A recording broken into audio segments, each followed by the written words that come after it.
խոսում ես անվտանգության թեմայի մասին, այս խնդրին Հայաստանի անկախության process-ին եւ Ղարաբաղյան շարժման, առաջին շարժման ընթացքում լրջորեն անդրադարձ եղել եւ ամենաբարձր եւ ինստիտուցիոնալ մակարդակում։ Նույն Գերագույն ժողովը, հա,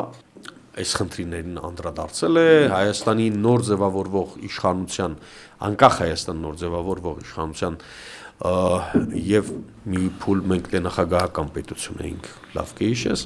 հետո արդեն խորհրդարանական, հետո կիսանախագահական այդ բոլոր փուլերում տարբեր վարչակարգերի ժամանակ մենք ունեցել ենք այդ խնդիրը, անդրադարձ եղել է, բայց օրինակ կհիշես նույն Ռաֆայել Իշխանյանի երրորդ ուժի բացառման օրենքի մասին, ու խոսքը վերաբերվում էր առանց Ռուսաստանի հայ-թուրքական հարաբերությունների ճարտարապետությունը ստանալու մասին, ինչը որ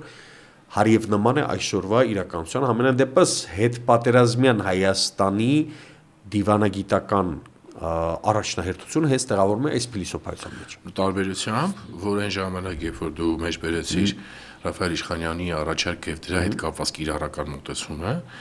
մենք բավականին մեջներս ուղիղ էր, անկախ դրա հնարավոր արդյունքից, այս մի հարց է, բայց շատ ավելի կեցվածքներ արժանապատիվ, մեջներս էր ավելի ուղիղ, հետեւաբար այս առումով դու այս հիմիկվա հետ զուտ այդ պարամետրից ելնելով համեմատելու չի։